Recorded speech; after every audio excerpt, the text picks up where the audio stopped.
Ahoy there, mateys! Welcome aboard the Riff, Raff podcast. We are the pirates of the neuro-spicy waters. Come along with us and hoist the sail. We're navigating life through story and tale. We'll help you embrace the way you're wired, sharing laughs and lessons to get you inspired. If you join us, we will help you see there are a lot of ways to sail the neuro-spicy sea.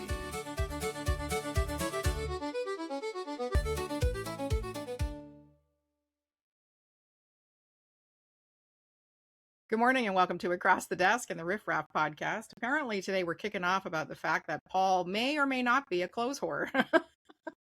And we're gonna No, on the record, Paul said he's not a clothes whore. not a clothes Thank whore. you. Thank you. Okay. All right. But I'm starting to question that because once again, Mr. Coleman has shown up with a pretty snappy Yes, shirt like going on. Right? this might be my favorite one. I'm Well, thinking me thank you. too. Thank you. You have to wait though, because closer to Christmas, Disco Santa comes out and then it's something. It's something. And then when Paul and I start going to events, Carpentry Disco Santa comes out. And then that's a whole nother. That's a lot of For anyone listening, they're gonna want. I can't imagine how they picture me in their heads.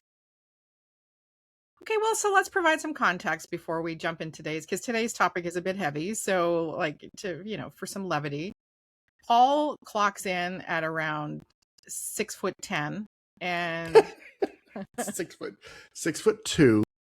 as somebody who's 5'3", you're actually 6'10". You're If we actually want to go to 7 scale, foot. right? I'm not wrong. Sydney and I are both vertically challenged, so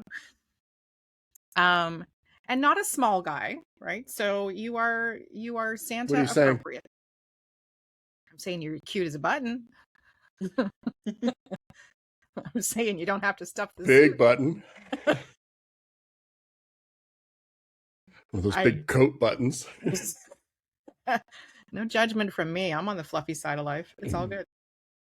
And so Paul, for 6 months out of the year, I'm exaggerating a lot today. It's great. Yeah.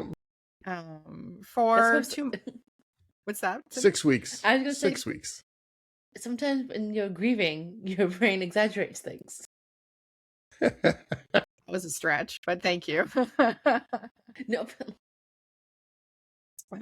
Yes. So for 6 weeks out of the year, Paul, although I think you'd like it to be 6 months, like if we're being honest, is a professional Santa.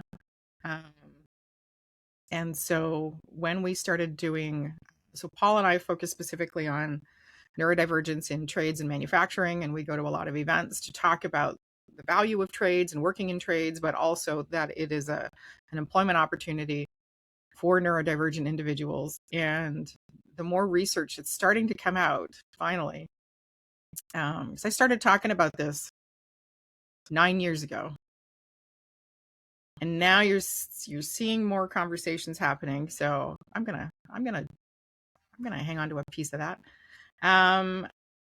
Now they're saying upwards of 70% of folks in trades identify as neurodivergent in some capacity or another, predominantly ADHD.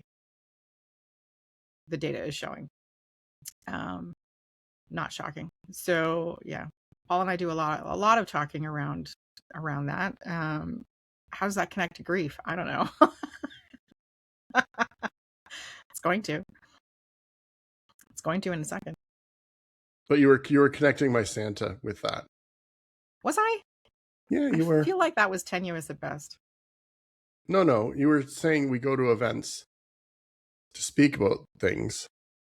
About trades and events. Yeah. And when it's in November, I dress up as Trade Santa.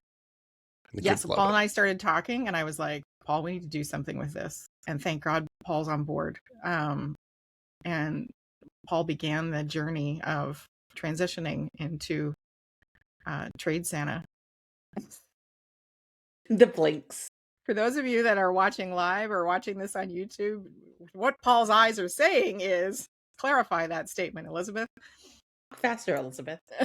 Explain more, Elizabeth. But I have never seen Like, we get a lot of engagement at our table when we go. And I'm not being exaggerative when I say we do not sit down. As soon as somebody sees neurodivergent, and like, we do not sit down. And whether it's parents, whether it's individuals, whether it's employers, whether it's teachers, like, we don't stop talking for however long the event is. And sometimes that can be 10 hours, which gets a little. And then this year, Paul introduced his almost fully fledged carpentry Santa, workshop Santa, and watching grown ass people or teenagers walk over and they're like, and Paul had his full leather fur bound hat on and whatever. And they'd be like, Amazing. It was awesome. I have known you for a while now. I have never seen such joy. And then Paul went off walking through the venue, which was a huge venue, and you did not miss Paul because he had red skinny jeans on with a green sparkled long sleeved shirt, apron on, and then Leather apron, yes. leather apron, and then like a proper carpentry trades apron, and then the hat. And then I bedazzled him with like a mini hammer and a snowflake tool and all this other kind of stuff. And again, for context, folks, 6'2". It was like a walking stoplight of joy. So if you ever see us at an event, if you're ever at Level Up or any other event and you see somebody like that, it's Paul. And they are extremely approachable. There's no yellow with Paul. There's just, please come talk to me. Which is amazing. And speaking of celebrities, what the heck? Yeah. What the heck? I'm trying not to swear, but what the heck? I think it warrants a swear, but if you want to try not to swear, I respect that. But Dolly never really swore unless it was like being sassy. so that's So how you're like, honoring Dolly by not swearing. I'm trying, but Dolly, I have to get my Funko Pop. I have a Dolly Funko. She's up there somewhere. I'll find her in a minute. But I'm on the struggle bus, friends. Yeah. And then Tim Curry too. It just like Don't even. I saw it's like there's memes going around. It says like this is gay 9/11. I'm like, What? don't know. What? It because Tim Curry and Dolly Parton are really important to the queer community, right? Oh, And gotcha. so they're saying gay 9/11. Not wrong. And I mean, a it's little, just- you know. I'm a like, little- I'm like, I get where you're going with that. That's a bit extreme, I feel, but it's the sentiments. Well, It's look who's Maddie. decided to join us. Right as we start talking. Right as we start talking about gay 9/11. That's what you called? Yeah. It's okay. You'll catch up in a minute. It's all fine. We've been talking up Paul and the sparkly Santa, and then how Paul is a celebrity now at events. And then Sydney had a great suggestion that this is Grief 3.0. So if you've missed our other two podcasts, Grief came up. It wasn't planned, but it started as an accidental conversation with Maddie, Sydney, and I. And then the next one was on purpose with Paul, Sydney, and I. Common denominator. And now all four of us are here. But in the time we picked this topic to today, Dolly Parton died. And on the same day, Tim Curry died. Like, I don't even know. I don't even know. Yeah. And They Maddie's on actually the were in struggle a- bus. Yeah, they were in a movie together in 79. Yeah. I looked it up yesterday because I was like, I sort of have That I a need to vague watch. recollection. I was like, what's the movie, Maddie? I'm going to tell you. Don't leave us hanging, friend.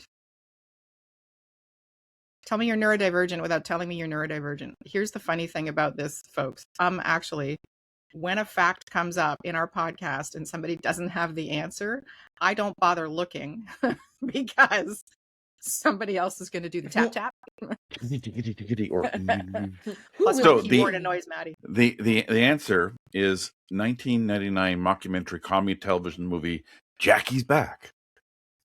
They were in together. Well, now I'll have to watch that tonight after 99. games night. Hmm. They are talking about making September 25th, 925 Dolly Day, which I am 700% on board with. That is perfect. Right? If May the 4th Working can belong to 9 Star to Wars and 5, Yoda. What a way to make a living. I heard that the Empire building in New York, they at They went pink. 9:25. I was just like, They went pink. 9:25. I was just like, brilliant. I think here's the thing. So Maddie and I did a podcast a couple of years ago when the Queen died, and that was a Gusher. gut crusher for me. Like, my family's from the UK. My mom got married on April 20th, which is the day before the Queen's birthday. I was born June 3rd, which is the day after the Queen's coronation. Like, my mom always had a pair of drop pearl earrings, had a string of pearl. Like, it's a thing in our house. If you're not a monarchist, totally fine. Like, everybody's entitled to their opinion. You ever diss Queen Elizabeth in front of me and I will come for you. And to me, Dolly Parton was working 4 days with cancer before she died. Like, she was sick, folks. And nobody would have known. She kept that on the down low and did her job. And in the next 6 months, a museum, Coat of Many Colors, will open to her. She just launched a new restaurant chain called Tennessee Truck Stop. She's just launched a hotel called The Storyteller, Songteller. I have both of those books. I'm not sure which one it is. And then her show about her life is going Yeah, on the Broadway show. Yeah, the Broadway show just opened, or just about to open. Yeah. I mean, I don't know, Paul. What are you thinking? Celebrity just hit me differently. Like, I love that she's being celebrated and that she had a wonderful life up to 80 years old. What a fantastic woman. What a legacy, you know?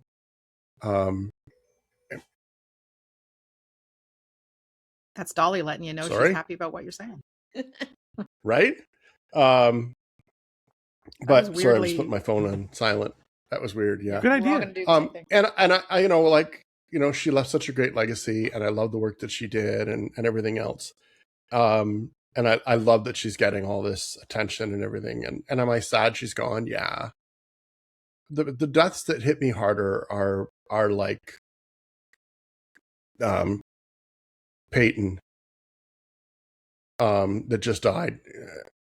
She just died this week. Hayden Panettiere. Hayden Hayden, Panettiere. not Yeah, Hayden. oh my Oh my God, that hit God. me hard. Yeah, that was awful. Yeah. You know, when Yeah. it's I'm when still it's an crying about that avoidable one. death, when you because when we look into celebrities and you see them dying at like 27, 30. Janis Joplin. 27. Yeah, Mama that whole Cass. thing. Jimi Hendrix. You realize that these people that you idolize, that you absolutely love, had such struggles, They're carrying such demons. and they we didn't don't know. didn't feel the love. Like, they must not have felt it. That, you know, like, the hardest celebrity to death for me was Robin Williams. Me too. Yes. Yeah.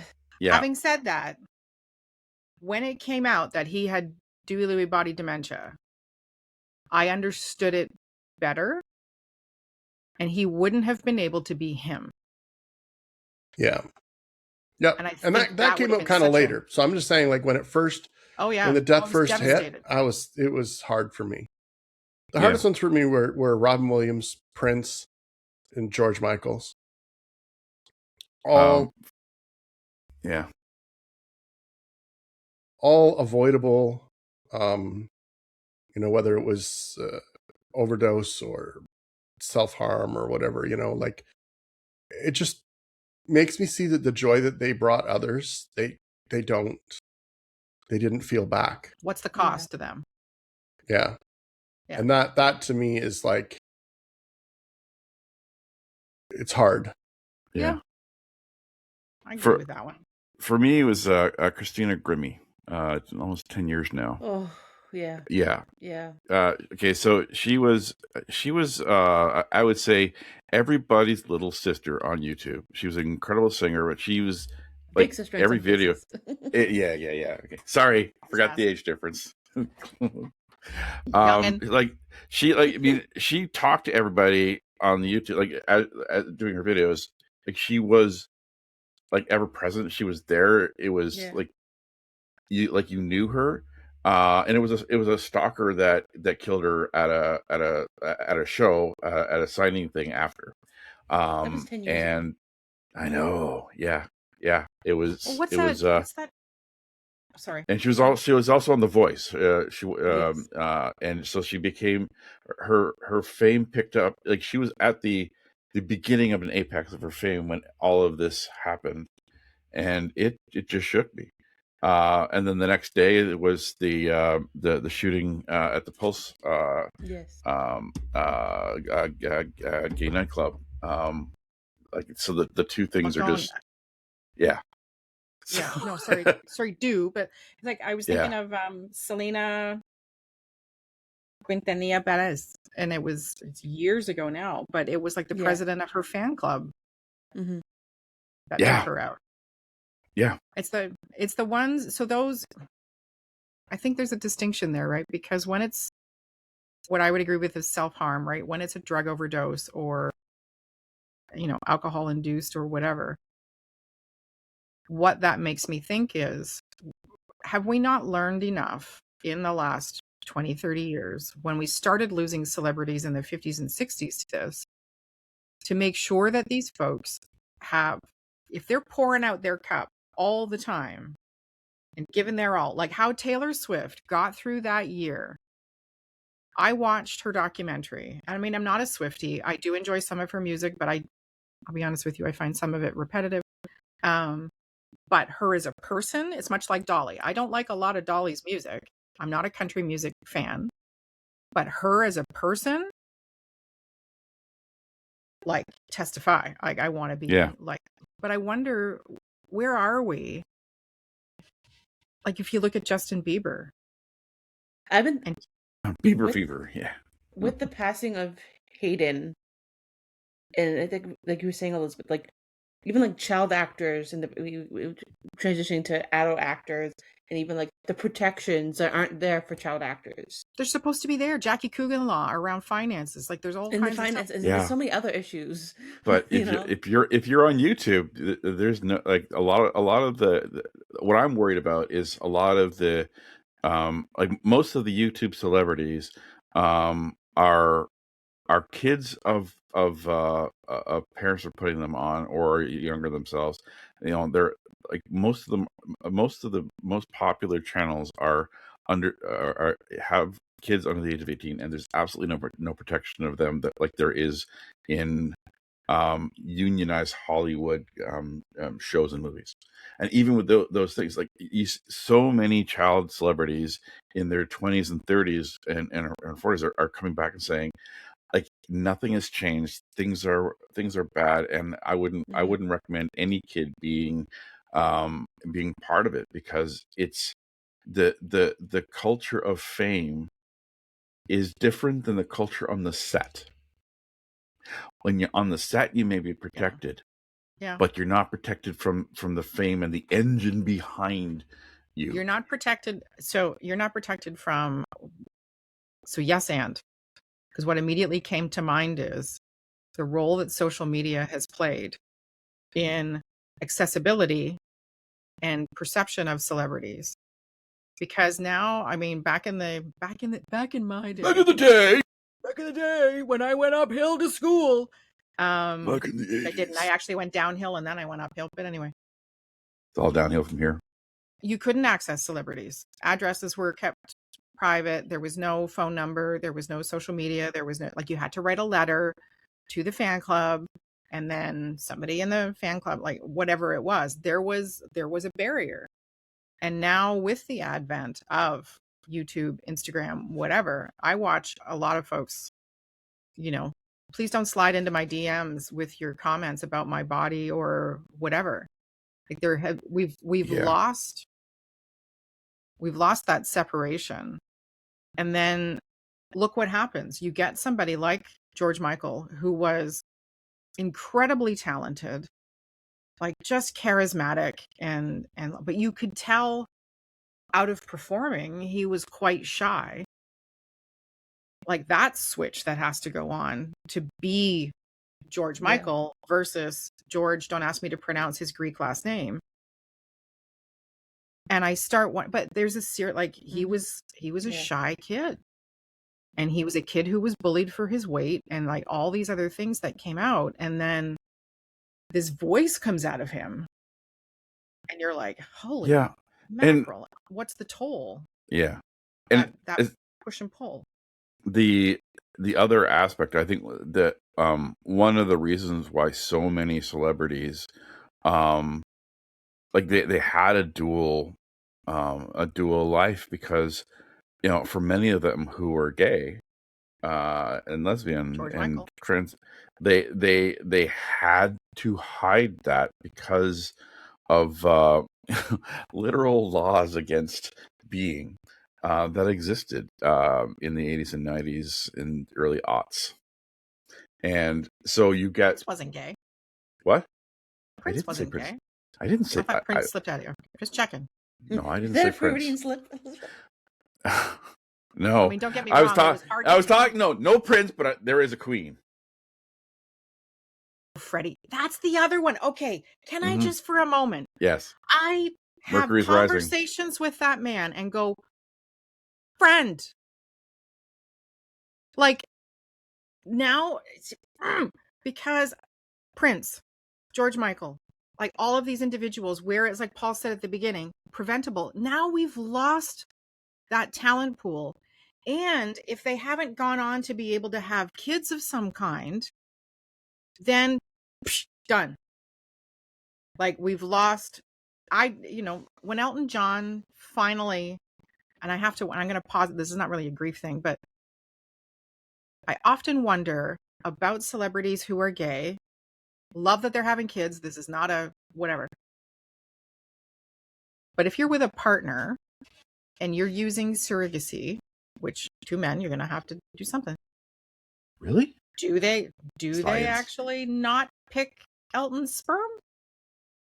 I mean, I'm just saying. So hopefully, well, because then we would lose that gene, but that kind of talent. If you look at Elton John, if you look at Prince, you look at George Michael, that level of talent is so unique. Like there's no guarantee progeny are going to be able to recreate, but we know Jim Morrison, for an example. I believe one of the verified stories is that Jim Morrison from The Doors, somebody did get pregnant and the baby was lost or whatever. And that comes to me as well, because the grief is not just from the loss of the individual, but if they haven't had the ability to have kids and carry that on, now we're losing. I look at Michael Jackson's kids who are Are they? If you look at some of them, if you look at some of them, you know they are. Like it's unmistakable. But like, okay, so it doesn't matter whether somebody has kids or not. Like, because if they have kids, the legacy of their DNA lives on.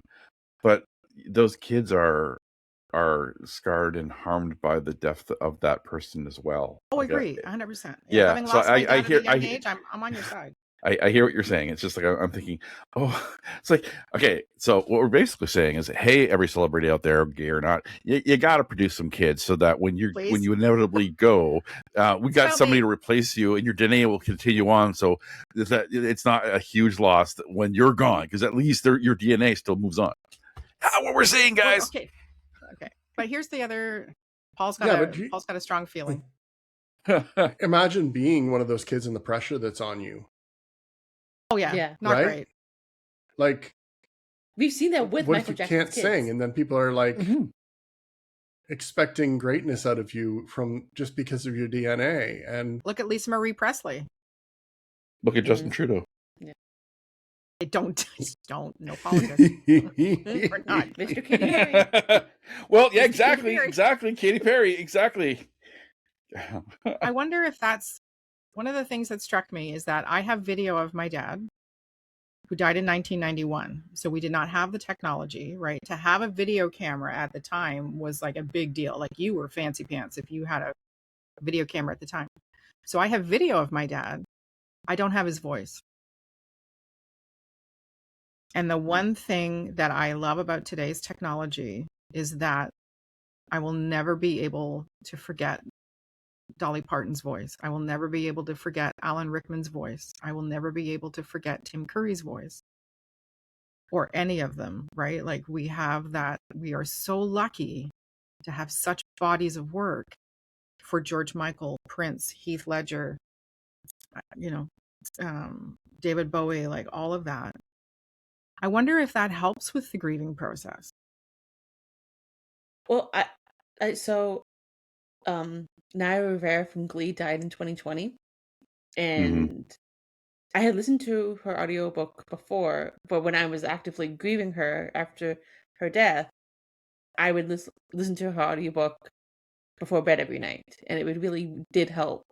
And she was only 33 when she drowned trying to save her son, and it was so interesting it's like her life was too short, but she also did live a life, and to have it also in her own words of her book, and so that really helped me through that moment. Have there been other times, Sydney, where you've used either video or audio or an audiobook or whatever to process? Yes, I have, and I think frankly, a lot of times when it comes to celebrity deaths, I do use that to help grieve and kind of like also like we process and to just honor their life in different ways, and because I think sometimes, like, I think what really helped me again really listening to her book then was like hearing her life in her words and her experiences, and when people interviews and people talking about their life. I've also been listening to a lot of Hayden Panettiere interviews recently, how we process that one, and it really does help me. And also I think it's also just hearing them speak. It feels like it's a safe space to also cry as listening to them, and then letting it out of my system, and then doing what I need to do. Like, okay, now guys, go write a report for a client now. But I had that moment to cry about Hayden, listen to her videos, and then get back to it. And it helps me better process the grief and the intense feeling I'm feeling. Yeah. I wonder also, like Hayden Panettiere was in Remember the Titans. Oh yeah, wee little Hayden, like wee tiny. And she was. Oh my gosh, cute. The person she played actually died also of cardiac arrest when she was 34. Fun fact. That's very poltergeisty. So yeah, like a lot of the actors and actresses from Poltergeist died weird deaths shortly after the movie, and I'm like, Heathers and The Crow. Heathers. Oh my god, yeah. One that said something about suicide, ended up dying by suicide, and then there was a heart attack or something, and then the person died of a heart attack or something like that. I can't remember the specifics, but like they said, I was just like, that's a little weird. No, I think it was brain cancer. It was brain cancer. Well, that's better. Not really. Phew! I'm relieved now. You know. If you gotta go, like Taffy isn't that the season. best way? Like, really? No, I want to go like my No. grandma. So my grandma Betty that I'm named after, she died when I was 10. And what we found out was she was in bed. My grandpa had gone downstairs and brought her a cup of tea in bed. And he came upstairs, you know, his name was John, but we called him Jack. And she was Elizabeth, called Betty, handed her her cup of tea, and then like went back downstairs to do something. And my grandma, I mean, might have had some of the tea, like whatever, but according to sources, like the tea had been drunk. And then she put the tea down and died. And that was it.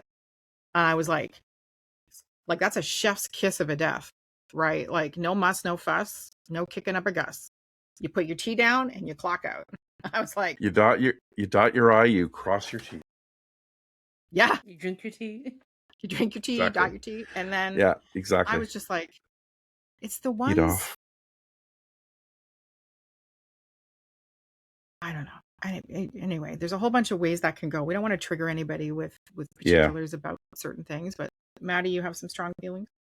Well, okay, so for me, anytime I'm really struggling, especially with grief, but just when I have emotions that I can't figure out, I watch the Glee episode, The Quarterback. Because that's ow, ow, ow, ow, ow, ow, ow. Isn't that the Not one that. where Kurt goes out and he like ta-da, ta-da, ta-da, and kicks the ball? No, this is the one where I mean, this, that is this Glee. is after. Yes. Yes, you. but that's not this episode. This is the episode where the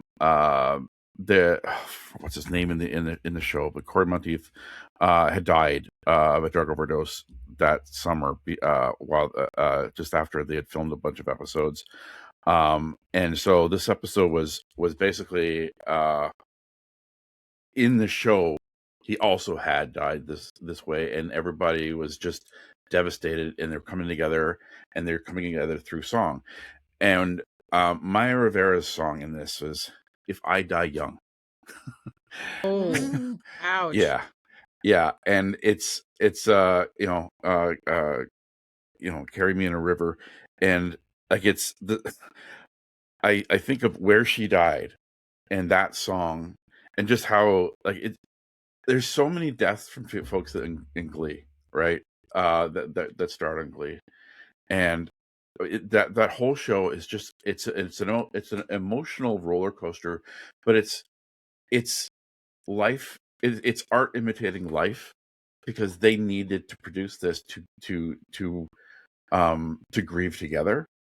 Mhm. And it so I'm able to process whatever, and all the tears come out. Like it's just, I basically the Kleenex company makes an extra. I think a third of the profit came from that show. Oh my god. But then it's like once I've gotten through all of that, then I'm able to parse out what is the emotion that's left that I'm actually struggling with. Yeah, and it's just raw. And the weird thing is, YouTube kind of knows what I need before I do, because I will see a clip of that, or I'll see something else, or I'll see a clip of Christina Grimmie or somebody else, or Robin Williams, and I'm brought back to the emotions, and so then I go to the episode, the quarterback, and I get it all out, and then I'm able to. It's like a filter. Like I know what that feeling is. So once that feeling's gone, what feeling's left is more clear to me, and I'm able to process. Mm. I'm just going back to our notes from the Paul. Did you have, while I'm looking Our at notes? Did you have Notes? We have notes. I had a few thoughts from stuff we said earlier on, but it's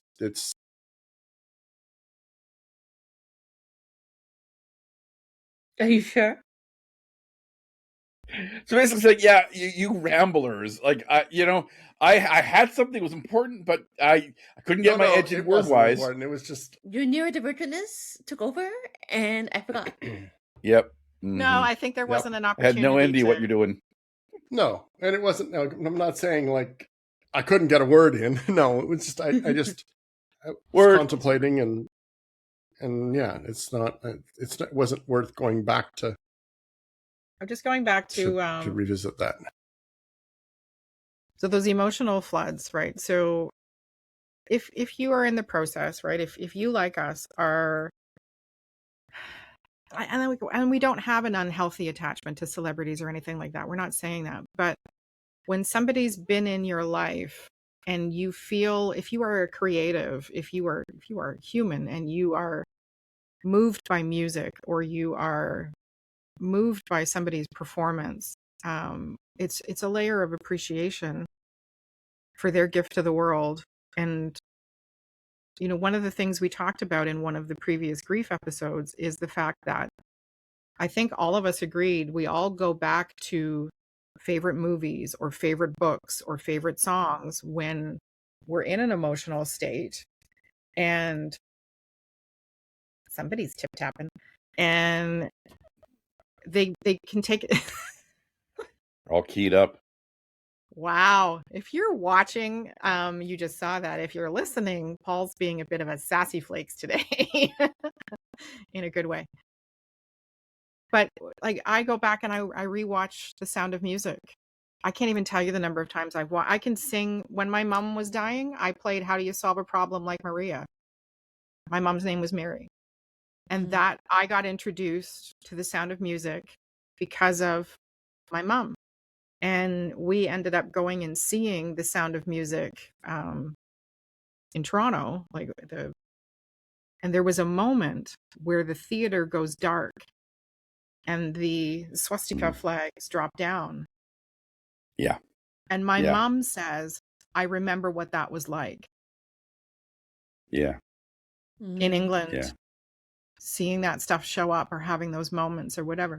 So I think there's also, for our family, for an example, a really important movie is The Muppets Christmas Carol. So when Michael Caine dies, I'm going to be, when Jim Henson died, like who else is a Muppets fan? Yeah. Yeah. There certainly was a you got to frog be in my dead throat when he inside died. if you don't love Kermit the Frog. Like, I'm This sorry. is Kermit the Frog coming to you live from Sesame Street. Well, and we're just going to take a moment to think of our good friend Jim Henson. When Big Bird got up at Jim Henson's funeral? Well, Miss Piggy, right? Again, there's the social media that you were saying again because she, even though it's an account and the posted about Dolly and Tim, right? Because like an ex-lover and a best friend. I was kind of but it's just like again the connection. I'm sorry, you need to give me context on that statement. Miss Piggy was saying that? Yeah, on social media, like the Miss Piggy fan account. I said social media. I know, but I missed the Miss Piggy connection, and I was like, "What is she?" It's okay. It's all good in the hood. It was a loose connection, but I got it. You make loose connections all the time. How was it loose? Were you talking about Muppets? So it was pretty loose, but yes, Muppet Treasure Island. One of my first things I saw. That and Annie were the first things I was introduced with. Rooster from Annie, Tim Curry. If you've never watched the original Annie, I'm sorry, but the version with Jamie Foxx is just not okay. And Cameron Diaz is horrible in that version. Oh my God, disagree. But I mean, Annie, and 1982 Annie, definitely. Like I saw it 100 times as a kid. Absolutely, top tier. And the second Annie, oh my God, it's like just under. Yes.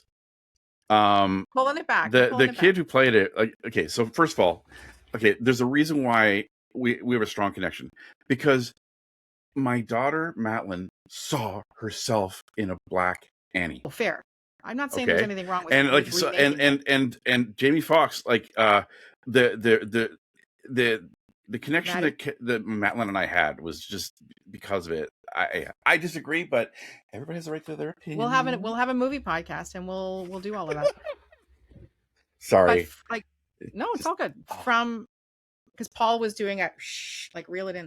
How many of us, if you were to name like the top 3 movies from your childhood that made you feel safe, happy, like whatever the emotion is attached to it. Paul, what would you say your top 3 childhood movies could be that you might still watch today? How Green Was My Valley. Don't know that one.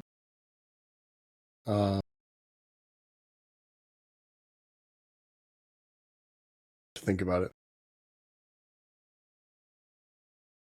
Sydney? For some weird reason, Seven Brides for Seven Brothers.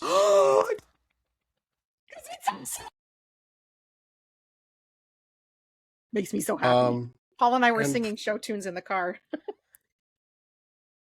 was great. let's pull out the truths of that statement. Elizabeth was singing show tunes in the car, and Paul was playing them for her. But yeah, I don't know. One more. I don't know what a third would be. I have to think about it. You can come back. Like mine would be Rainbow Connection. Is one of them.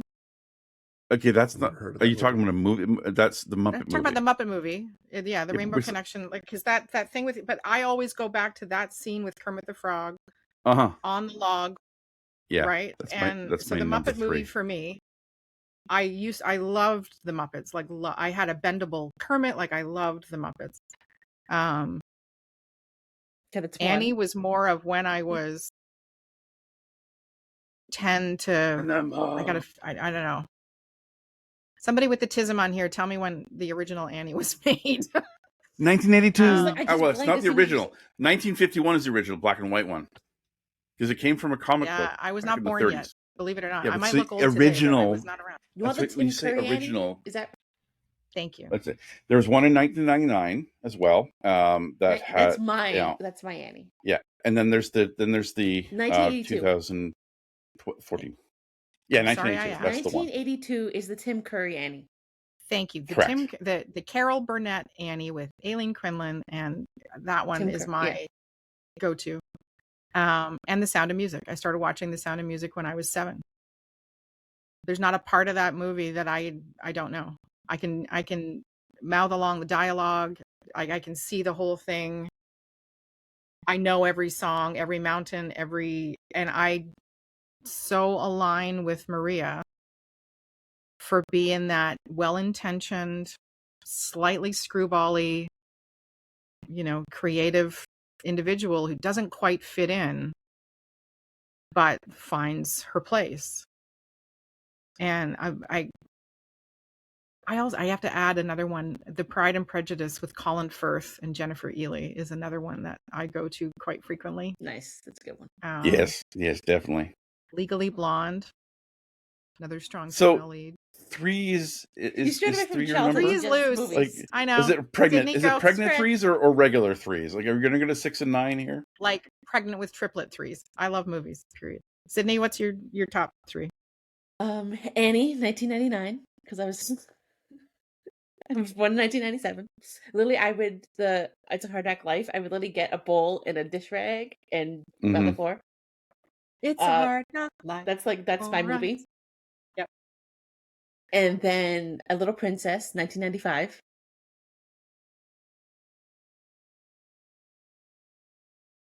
And then Singing in the Rain, because that was Nana's favorite movie. Yeah. Good morning. Good morning.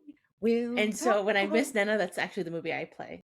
So, but I mean, I always miss Nana, but when it's like active, like it's intense grief, I put that movie on. Yeah. What is that? Okay. Oliver. Maddie? That's my number 5. That's my number 5 because oh my god. Yep. Yeah. But like Oliver the cat or Oliver the.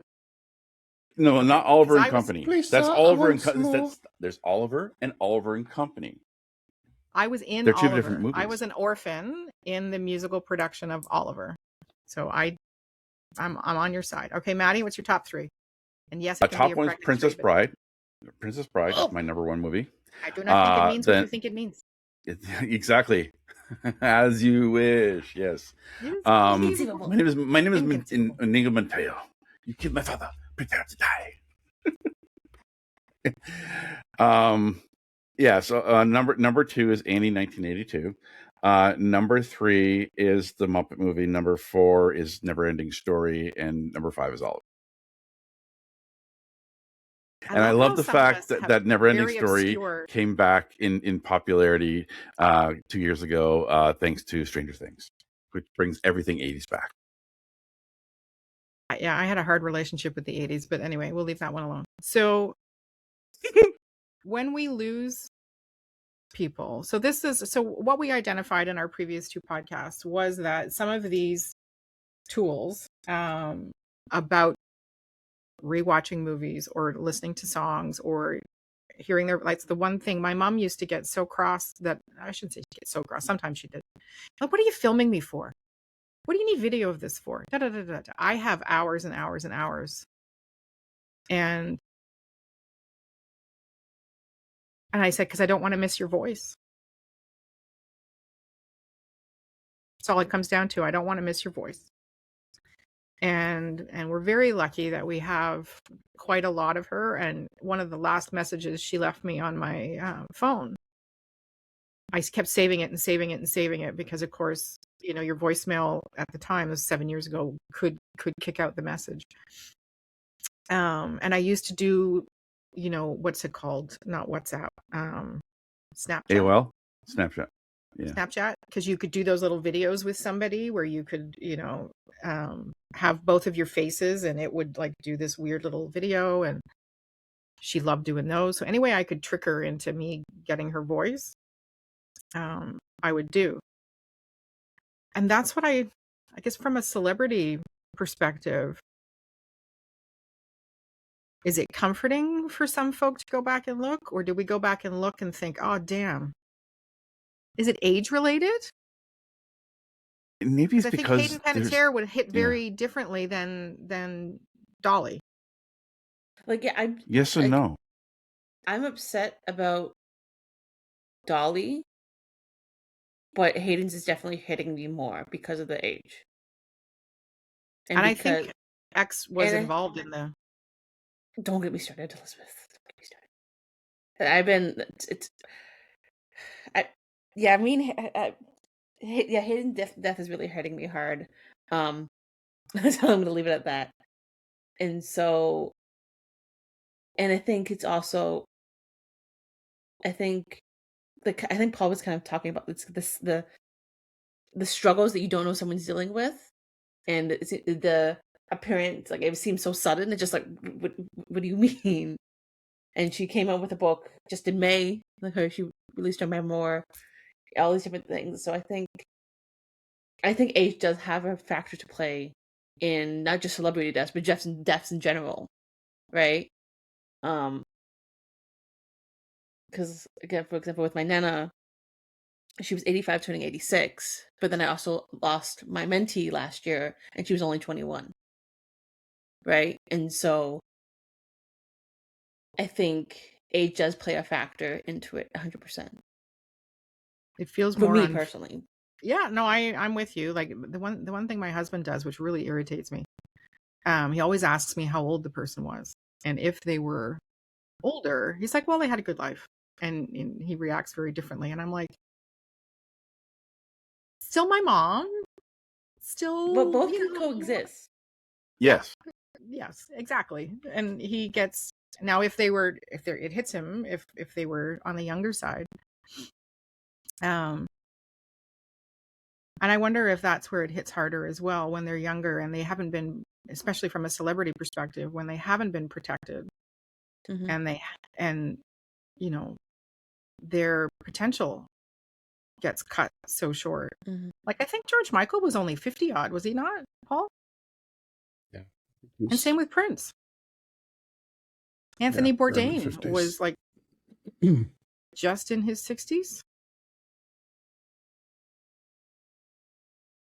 George Michael was 53. So we grieve different things, right? We grieve, like, when somebody says, oh, your mom had a good life.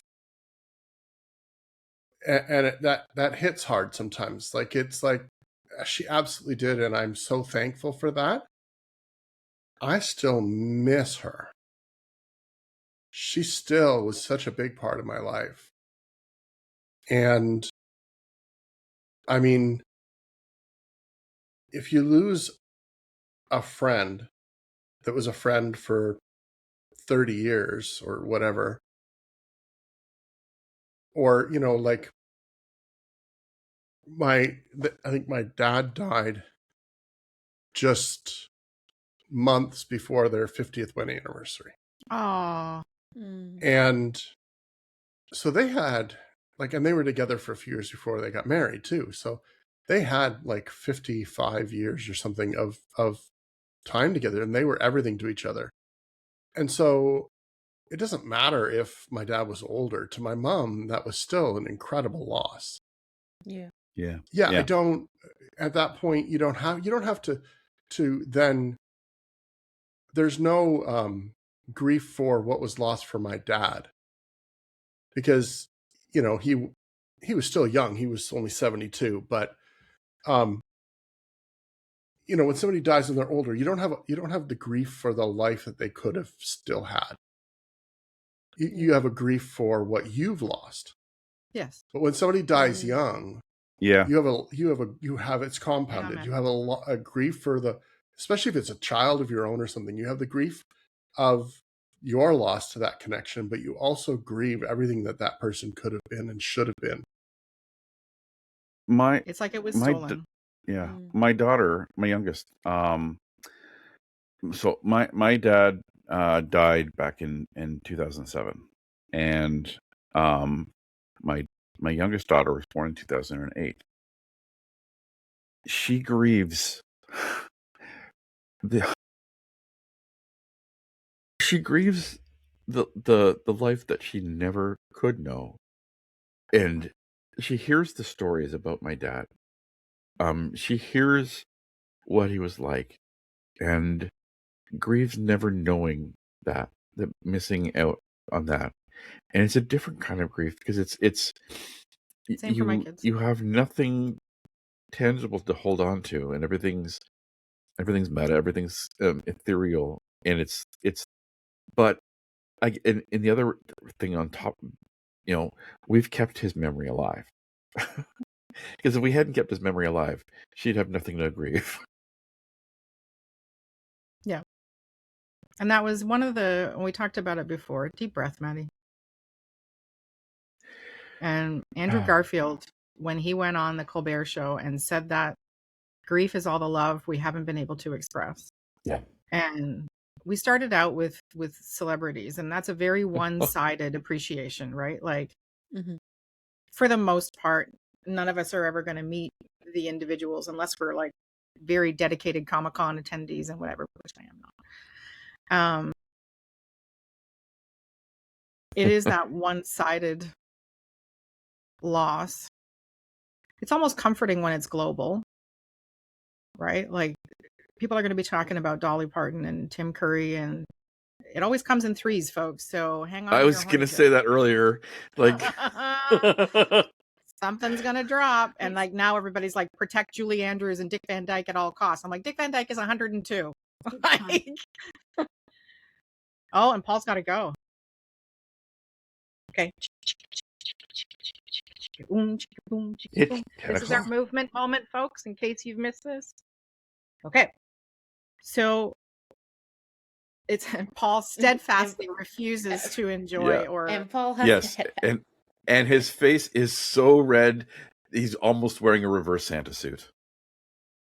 Not today. You just got that cute little sassy flakes grin. Some days, yeah. So I do have, before I go though, I do have one thing that I want to kind of talk about. I think that somebody made a comment, and I don't want to bring religion or anything into this, but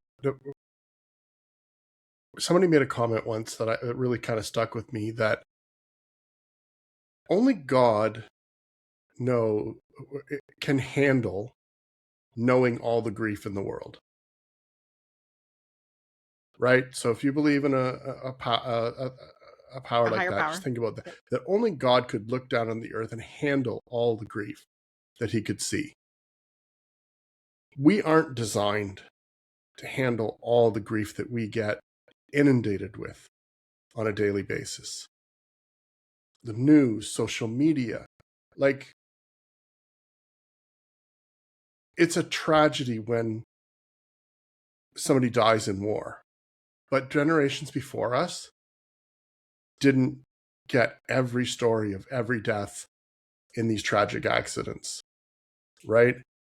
And so I think that's really done a number on this generation, just being so aware Inundated. of things that you have no control over, but are just inundated with this sadness of poverty, of death, of all these things that we have no control over. Like, we're very blessed to live where we do.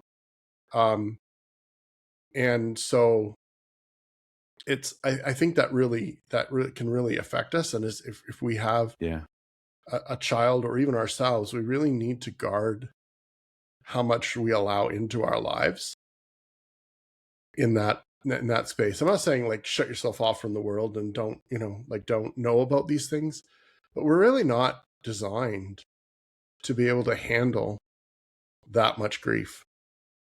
So all these celebrity deaths we've been talking about, all this knowledge of the pain and everything they've gone through, we don't have to borrow that. Like, you know what I mean?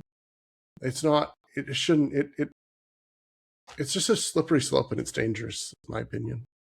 I think that's my husband's point, is that we can to support that, Paul, we can only handle so much. And so he focuses his resources on the people that matter most to him, which are the folks right in front of him. So myself, our 2 kids, and our immediate family. And beyond that, he'll be sad. Like, he's sad about Dolly, doesn't know who Tim Curry is. I don't think he's ever watched the Rocky. I can't change everybody.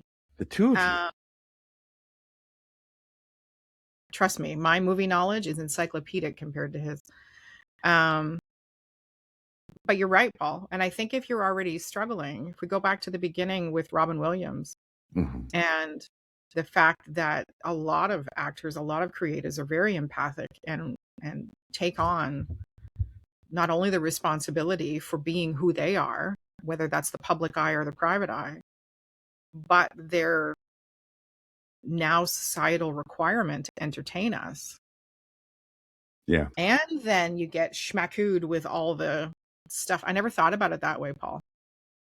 Because I try very hard not to take on, like, don't get me wrong, I am extremely sympathetic, and I've done supportive things for the war that Russia has put against the Ukraine.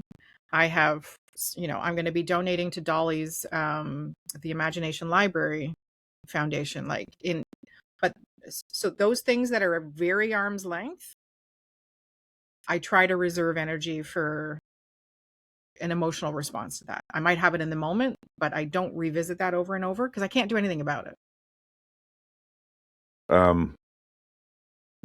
Two things from my life that when I was 5 or 6 is when Reagan was shot, and it hit me hard, and I remember my mom telling me about this years later.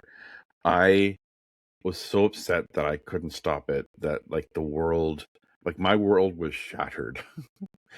And like I think it was the first time I realized that the world was bigger than the world around me. And I think the first celebrity death that I think our generation all sort of was affected by which is like, just the anniversary is like, I think this weekend, Princess Diana. No, for me it was Elvis. Who's that? Thank you They very made much. a movie about him, I think. Yeah, They made a couple. Yeah, He was this guy. Wasn't he the skater that won gold medal or something like that in Canada? Didn't He's this he pedophile that could really wasn't he a sing. singer that wears weird glasses? Easy Tiger. I mean, No, Stoico. No.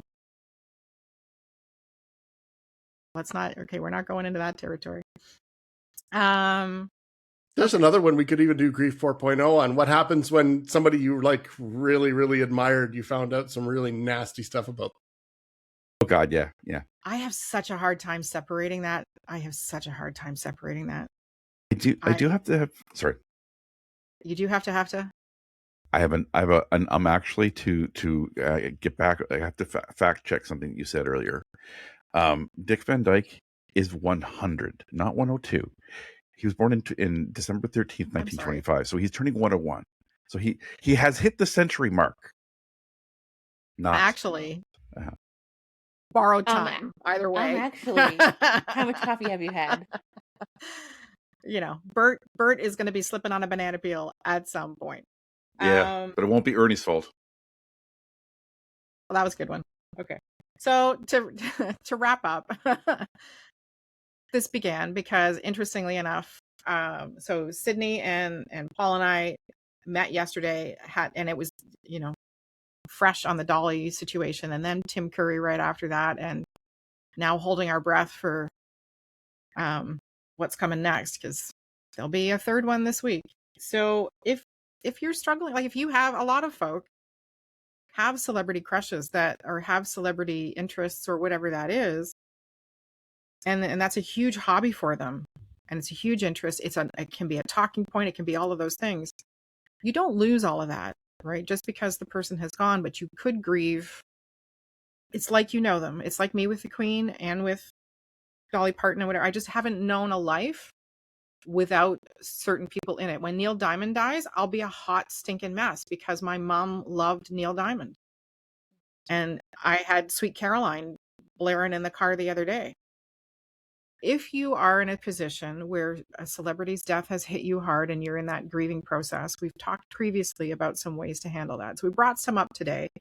And for some of us, we go back to, like Sydney said at the beginning, listening to the audiobooks, listening to voices.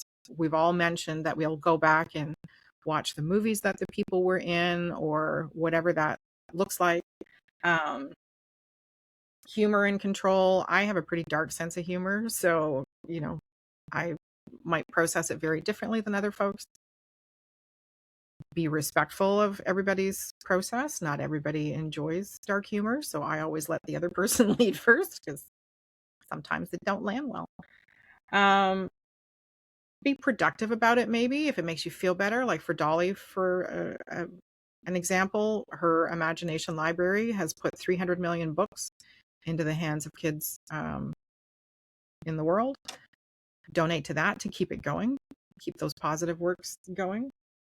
Productive action. So, you know, maybe engage if you have a collection or something like that, like engage with your collection, organize it, like whatever that looks like for you. And then talking it out, just like we're doing right now. Right? We're all struggling at different levels. We all had some really strong feelings. I think this will probably come up for the next little while for all of us. Because one grief brings up another grief, invariably. And if you happen to be, you know, somebody like me who's dealing with what's called cumulative grief, it's very easy to bring it up. And that's okay. Like, try not to trauma dump, because that can be a lot for other people to carry. If you find you're bringing up grief a lot, it's probably time to get some more significant help. If you're in Ontario, there's Bereaved Families of Ontario. There's loads of you know, places you can Google. Some of them have free 6-week sessions. A lot of them are ongoing free. If it's coming up for you a lot, if the things that you've used to self-soothe or whatever aren't working anymore, it's time to talk to somebody. It's time to ask for that help. Like we brought up at the beginning, if you're handling a lot, you need support. And, you know, in this day and age, there's too many opportunities out there to get the help you need so you don't end up. Paul's checking out different bereaved. No. Remember, I said I had a hard stop at 10. I was just checking with my wife what time I have to drive her to her appointment. Oh, yes. You got to go. You got it. Well, I can go. Okay. Well, we're done. I think we're done. I think we've hit the point where we can say subscribe, like, share, and we'll see you the next one. Bye, y'all. Har har. See ya. Bye. Thanks, everybody.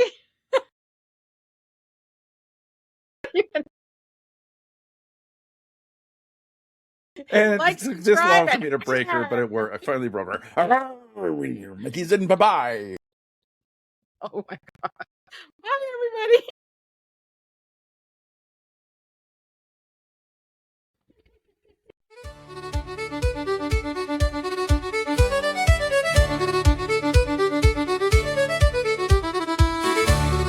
Hey, this is Elizabeth Blue from Spiro Canada, one of your pirates on the Riff Raff podcast team. My fellow pirates include Maddie Dever from Autistic Bridge, Sydney Elaine Butler from Accessible Creates, and Paul Coleman from Creation Designs, who is our very own Arctic LARPing Santa. Thank you for joining us on the Neurospicy Seas, and we wish fair winds to you all.